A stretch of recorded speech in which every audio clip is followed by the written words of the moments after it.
Quand je dis un seul jour suffit, ça a été ce seul jour.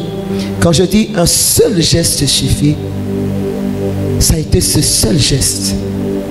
Mais ça a été le bon geste. Pourquoi ça a été le bon geste?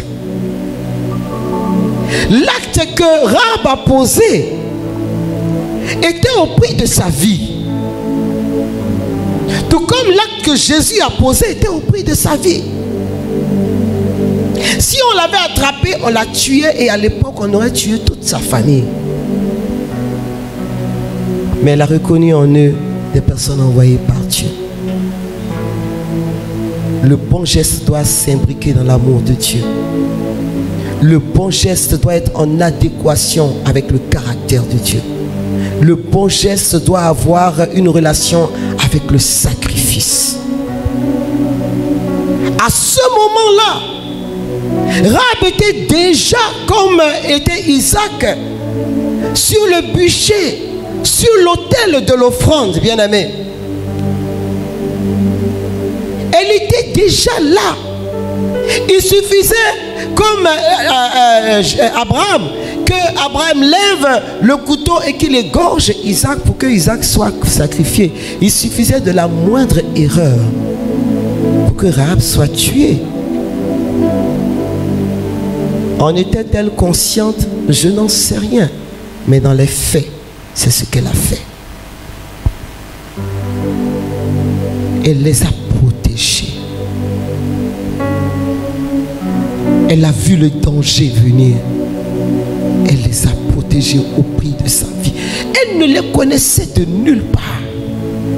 Ce n'était pas ses cousins, ce n'était pas ses neveux, ce n'était pas son oncle, ce n'était pas sa tante.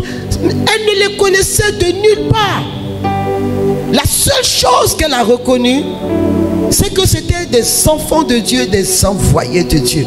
Nous qui n'aimons faire du bien qu'aux personnes que nous aimons. Elle a senti ce besoin de les protéger. Il est vrai qu'après, Rahab va dire, on a entendu dire que le Seigneur, votre Dieu, a séché la mer pour vous permettre de passer et qu'il a combattu à vos côtés pour exterminer les rois des Amorites et les Amorites. Et elle dit, assurément, c'est votre Dieu qui est Dieu. Bien-aimé, quand le processus de Dieu est déclenché dans ton cœur, dans ta pensée, tu ne parles plus comme un homme. Tu parles comme quelqu'un qui a le don de l'esprit en lui. Le langage de Rahab n'est plus un langage d'une prostituée. Le Saint-Esprit est entré, le Saint-Esprit a siégé en elle. Et c'est lui qui donne la force, le courage et la témérité devant l'adversité.